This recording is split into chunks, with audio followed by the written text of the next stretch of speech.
सो है बच्चों, अपना अगला टॉपिक है Ohm's law and this is the most important law which will be used in our current electricity.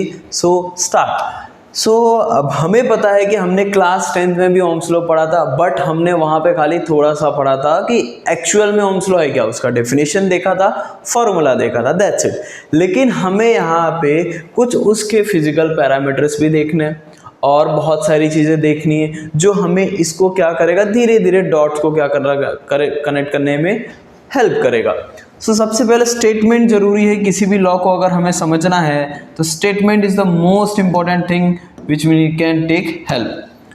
Ohm's law states that the voltage across a conductor is directly proportional to the current flowing through it. That means पहले किसके proportional हो रहा है, current के, provided all the physical conditions temperatures remain constant. All the physical condition में हम assume कर सकते हैं मैकेनिकल स्ट्रेन, ये सब चीज़ें हम एक्स्ट्रा टेम्परेचर वगैरह क्या कर सकते हैं, अज्यूम कर सकते हैं. तो according to definition that means V is directly proportional to I. Okay, अब हमारे पास सर्किट है. सर्किट अगर हम इसका देखेंगे तो कुछ तरीके से आपने सर्किट ड्रॉ किया हुआ था. सिंपल सर्किट ड्रॉ करेंगे, ज़्यादा कॉम्प्लिकेटेड नहीं. हम इसको एक बैटरी से कनेक्ट कर दे रहे हैं. ओके, यहाँ से करंट जा रहा है, यहाँ से करंट वापस. अब यहाँ पे बच्चों आपको बताना है कि कन्वेंशनल करंट क्या होगा यहाँ पे और इलेक्ट्रॉनिक करंट क्या होगा यहाँ पे. कन्वेंशनल करंट मैंने आपको बताया है, इलेक्ट्रॉनिक करंट भी मैंने आपको बता दिया है. सो कन्वेंशनल करंट का मतलब पता है कि पॉजिटिव चार्ज के डायरेक्शन में अगर करंट फ्लो देख रहे हैं तो कन्वेंशनल करंट हो गया. कन्वेंशनल करंट का डायरेक्शन इस तरीके से होगा और इलेक्ट्रॉनिक करंट का डायरेक्शन इस तरीके से होगा. ये हो गया CI, ये हो गया EI. इलेक्ट्रॉनिक करंट और कन्वेंशनल करंट हो गया. अब हमें ये सर्किट में V is directly proportional to I. That means जब हम प्रोपोर्शनलिटी के साइन रिमूव करेंगे तो will get the one constant V equals to IR. ये हो गया हमारा ओम्स लॉ का इक्वेशन. अब यहाँ पे जो V है that is our potential difference and I is our current and R is our resistance, और जिसको हम बोल सकते हैं प्रोपोर्शनलिटी कांस्टेंट, क्योंकि हमने प्रोपोर्शनल का साइन हटाया तो will be having a constant that is resistance. अब यहाँ पे हमें करंट के बारे में पता है. अब यहाँ एक नया टर्म आया अपने पास, रेजिस्टेंस. ये इसके फिजिकल कंडीशंस पे क्या इफेक्ट करेगा, टेम्परेचर्स पे क्या इफेक्ट करेगा, वो टर्म्स देखना. बेसिकली जो रेजिस्टेंस होगा वो किन चीजों पे डिपेंड कर रहा है कंडक्टर के. सबसे पहली चीज है उसकी length and second one is shape and third one is nature of conductor. Nature of conductor और टेम्परेचर पे भी कहीं ना कहीं ये डिपेंड करेगा ही करेगा. सो टेम्परेचर ऑफ कंडक्टर, ये हो गया हमारे पास ओम्स लॉ का डेफिनेशन. ये टर्म्स क्या करेंगे, धीरे धीरे मिल करके क्या करेंगे, ओम्स लॉ को सेटिस्फाई करेंगे. बेसिकली हमें दो चीजें देखनी है. एक होता है, क्योंकि हमने कंडक्टर के लिए लिया हुआ है तो दो टाइप का कंडक्टर होते हैं. एक होता है ओमिक कंडक्टर और एक होता है नॉन ओमिक कंडक्टर.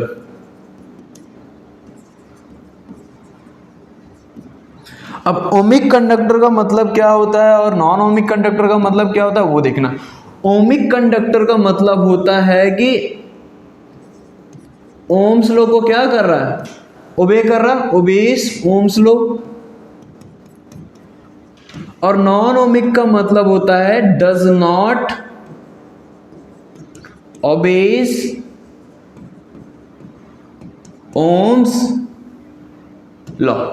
ठीक है, ये टर्म्स याद रखना बच्चों, क्योंकि ये हमें आगे डिस्कशन में बात करनी है कि ओमिक कंडक्टर क्या होगा और नॉन ओमिक कंडक्टर क्या होगा। सो ये टर्म्स हो गया अपना क्या, ओम्स लॉ का, बहुत ज्यादा कॉम्प्लिकेटेड नहीं है। बेसिकली हमें ये समझना है कि रेजिस्टेंस की डिपेंडेंसी किस पे हो रही है, लेंथ पे, शेप पे, nature of the conductor and temperature of the conductor. अब उसके बाद बोला है temperature remains constant.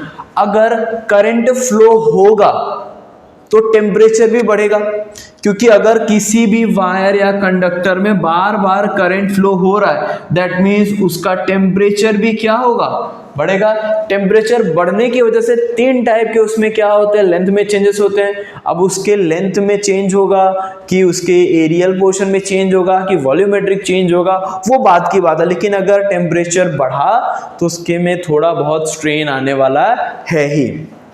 Okay, next अब है लिमिटेशंस ऑफ ओम्स लॉ। पूरा थियोरेटिकल टर्म मैंने ऐड किया हुआ ताकि एक एक टर्म्स हम क्या करें, इजीली कवर आउट कर ले और समझें कि क्या है क्या नहीं। सबसे पहला, it assumes that the conductor under consideration has a constant resistance, yes we have, regardless of the applied voltage of current. However, in reality, some materials such as semiconductors, as we have previously discussed about electrons and holes, semiconductors and non-linear resistors do not strictly adhere to Ohm's law. That means जो चीज Ohm's law को follow नहीं कर रही है वो क्या हो गई बच्चों, फिर यहाँ पे हो गई फिर वो non ohmic conductors. Okay, clear out हुआ। अब आगे देखते हैं second term, Ohm's law is not applicable to certain electrical components such as capacitor, inductors which exhibit different characteristics। मतलब इनकी कैरेक्टरिस्टिक्स क्या है, ओम्स लॉ के क्या है, अलग वे में, लाइक उनके फिजिकल पैरामीटर्स को फॉलो नहीं कर रहा है ओम्स को, इसी वजह से यहाँ पे ओम्स लॉ फॉलो नहीं हो, क्योंकि कैपेसिटर अलग चीज है, क्योंकि एनर्जिस्ट और इंडक्टर अलग चीज है, और इन दोनों में जब डिफरेंस कुछ नहीं है तो दैट मीन्स वो ओम्स लॉ को क्या करेगा, फॉलो नहीं करेगा। Third one, Ohm's law is not applicable to unilateral electrical elements such as diodes and transistors, as the following of current is only in one direction. एक होता है one directional. अब जैसे कि डायोड्स वगैरह हो गए, वो कैसे हो गए, नॉन ओमिक कंडक्टर्स हो गए। जब नॉन ओमिक कंडक्टर्स आ गया दैट मीन्स वो कभी भी ओम्स लॉ को फॉलो नहीं करेगा। Okay, last one, Ohm's law is applicable only to ohmic conductors. आया बच्चों इधर, ये रहा अपना ओमिक कंडक्टर। तो फाइनली यहाँ पे लिखा ohmic conductors such as iron is a good conductor and copper is also good conductor, not to the non ohmic conductors. समझ में आया? दैट मीन्स ओम्स लॉ दो टर्म्स के लिए है, ओमिक कंडक्टर्स और नॉन ओमिक कंडक्टर्स। ओमिक का मतलब which will be obeying Ohm's law and non ohmic means which will not be obeying Ohm's law, will be listed in the limitations of Ohm's law. Clear है? So next, resistance of a wire. अब हमने जैसे conductor लिया था तो conductor में जो resistance है तीन टर्म्स पे डिपेंड कर रहे थे, तो हमें देखना है resistance of a wire. Basically जब हम रेजिस्टेंस ऑफ वायर की बात करते हैं तो हमें यहाँ पे देखना है कि जब हमारे पास कोई भी कंडक्टर है, सपोज ये अपने पास एक कंडक्टर हुआ, ठीक, इनके बीच हमें क्या निकालना है, अपने को रेजिस्टेंस निकालना। दो पॉइंट होने जरूरी है, ये पॉइंट क्या हो गया ए, ये पॉइंट क्या हो गया B. This is the length of conductor and this will be take this will be as a cross sectional area of conductor और ए। ओके, अब इसी टर्म्स को हमें क्या करना, आगे एक्सप्लेन आउट करना है कि दैट मीन्स जो भी रेजिस्टेंस होगा कंडक्टर के वो किसके प्रोपोर्शनल होगा, लेंथ के प्रोपोर्शनल होगा। दैट मीन्स स्टेटमेंट है इसका, अगर लिखना हो तो मैं एक बार लिख देता हूं, resistance of conductor is directly proportional to length and inversely proportional to cross sectional area, sectional area. Okay, ये अपना क्या हो गया, स्टेटमेंट हो गया। अब इसी स्टेटमेंट का यूज करके हमें इसको आगे कैरी लेके आना है। अब जैसे कि अपने पास पहला स्टेटमेंट है, that means resistance is directly proportional to what, length, and resistance is inversely proportional to what, cross sectional area. अब जब दोनों इक्वेशन को साथ में रखेंगे तो क्या हो जाएगा, R is directly proportional to L upon A। ये हुआ, हमें को वैल्यू मिली। अब हमें पता है कि जब हम प्रोपोर्शनल का साइन हटाएंगे तो हमें क्या मिलेगा, प्रोपोर्शनलिटी कांस्टेंट मिलेगा। दैट मीन्स क्या हो जाएगा, R is equals to rho L by A। ये हो गया हमारे पास रेजिस्टेंस का फॉर्मूला। और जो रो मिला प्रोपोर्शनलिटी कांस्टेंट, इसी को क्या बोलते हैं, resistivity, resistivity of conductor, resistivity of conductor. अब R इक्वल्स टू क्या मिला, रो L बाई A। अब ये किस पे डिपेंड कर रहा है, दैट मीन्स लेंथ जैसा होगा वैसे रेजिस्टेंस होगा। अब मैं अगर रेजिस्टिविटी के टर्म में लिखूं, so rho equals to R A by L। ये किस पे डिपेंड करेगा, R एरिया ऑफ कंडक्टर पे। जितना बड़ा एरिया उतनी ज्यादा क्या होगी उसकी कंडक्टिविटी, हम उस तरीके से देख सकते हैं।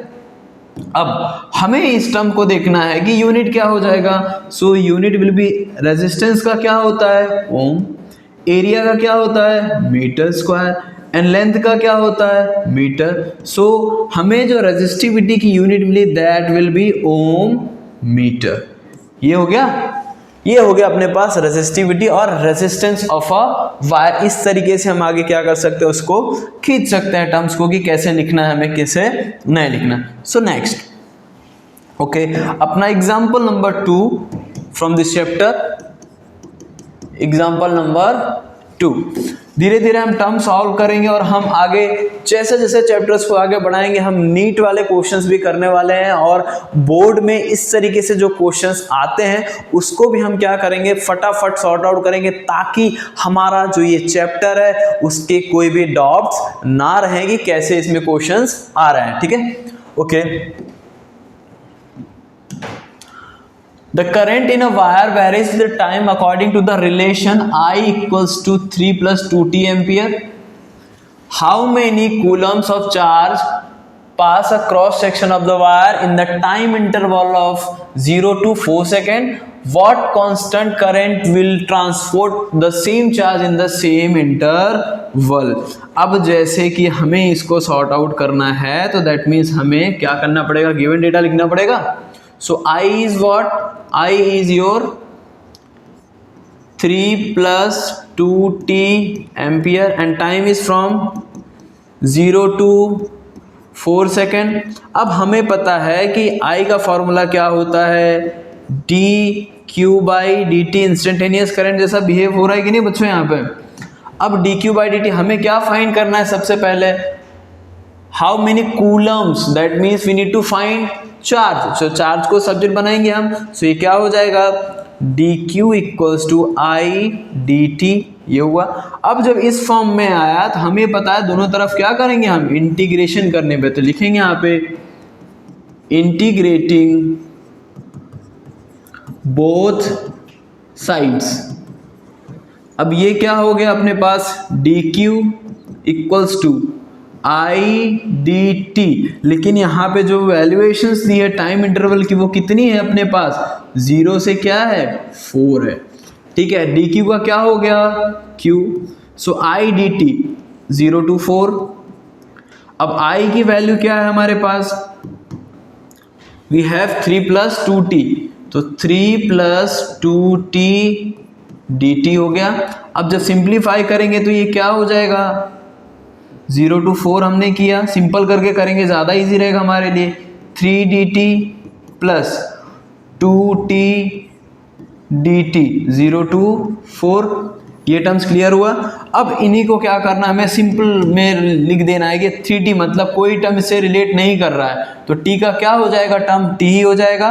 तो ये क्या हो जाएगा फिर अपने पास 3t 3t में कितना रखना है t की वैल्यू 4 और 0 प्लस ये क्या हो जाएगा 2t square by 2, that means 2t square by 2 and what are the limitations 0 to 4, 2 से 2 कैंसल आउट हुआ तो ये कितना हो गया हमने 3 into 4 plus t square that means 4 का स्क्वायर।